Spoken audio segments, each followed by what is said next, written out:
Start. महोदय, भारत जैसे बहुभाषा भाषी देश में जहाँ विभिन्न भाषा परिवारों की 1652 भाषाएं बोली जाती हों, अष्टम सूची के अनुसार भी देश की 18 प्रधान भाषाएं हों, खान पान, वेशभूषा, रीति रिवाज आदि की दृष्टि से भी एक प्रांत दूसरे प्रांत से बहुत भिन्न हो, वहाँ देश की अखंडता को बनाए रखने के लिए सबसे अधिक आवश्यक यह है कि संपूर्ण देश के नागरिकों का वैचारिक स्तर पर आदान प्रदान हो, सांस्कृतिक विनिमय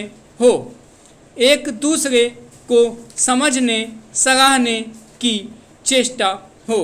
जहाँ संपूर्ण देश की भाषा एक हो, वहाँ तो शायद उस एक राष्ट्रभाषा से यह संभव भी हो सके, किंतु भारत जैसे विशाल तथा विभिन्न संस्कृतियों और विविध भाषाओं वाले देश में अनुवाद ही सबसे सशक्त माध्यम है, जो संपूर्ण देश को एक सूत्र में बांधे रखने में सहायक हो सकता है।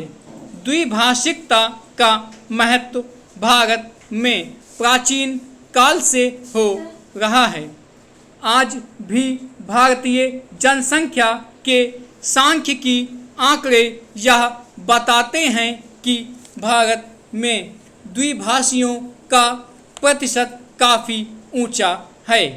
कहने की आवश्यकता नहीं कि सभी भारतवासी सामान्यतः हिंदी या निकटवर्ती प्रांत की भाषा को दूसरी भाषा के रूप में प्रयोग करते हैं। अहिंदी भाषियों के मध्य हिंदी का प्रचार शिक्षा, व्यवसाय, जनसंचार, फिल्म आदि कई कारणों से हुआ। द्विभाषिकता का महत्व रोजी रोटी तथा आत्मविकास या आत्मप्रचार से बढ़ता है। यह द्विभाषिकता अनुवाद की मूल भित्ति है।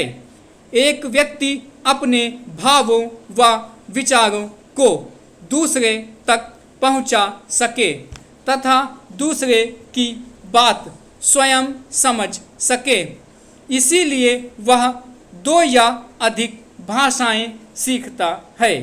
यह व्यवहारिक सत्य है कि जो व्यक्ति जितनी अधिक भाषाएं जानता है, वह उतना ही बहुज्ञ है, क्योंकि भाषा के सहारे उसका परिचय क्षेत्र तो बढ़ता ही है, वह विभिन्न भाषिक संस्कृतियों से भी परिचित होता है। देश चाहे भौगोलिक दृष्टि से छोटा हो या बड़ा, शक्तिशाली हो या निर्बल, धनी हो या निर्धन, संश्लिष्ट अंतर्राष्ट्रीय राजनीति स्थिति को समझने के लिए, दूसरे देशों की साहित्यिक, दार्शनिक, वैज्ञानिक स्थिति को समझने तथा उनसे लाभ उठाने के लिए उसे अनुवाद का सहारा लेना पड़ता है। सभी विकसित देशों में इसीलिए अनुवाद का बड़ा महत्व है। अनुवाद संबंधी बड़े बड़े संस्थान हैं तथा बड़े सुनियोजित ढंग से अनुवाद कार्य होता है। मैं आपको यूरोप के एक छोटे से देश बल्गारिया का उदाहरण देता हूँ। बल्गारिया की जनसंख्या 40 लाख है। बल्गारिया में पर्यटकों की वर्ष भर भरमार रहती है और उसका विदेशी मुद्रा अर्जन का मुख्य स्रोत भी पर्यटन उद्योग ही है। विश्व के अनेक देशों के पर्यटक वहाँ आते हैं, जिनमें बल्गारियन भाषा जानने वालों की संख्या नहीं के बराबर ही होती है। इन पर्यटकों की सुख सुविधा के लिए तथा उन्हें भाषा की कठिनाई ना हो, इसलिए दुभाषियों की जो यूरोप की विभिन्न भाषाएं जानते हों आवश्यकता होती है। इसके लिए विश्वविद्यालयों में नियमित रूप से युवक युवतियां विदेशी भाषाएं सीखते हैं और दुभाषीय का काम करते हैं।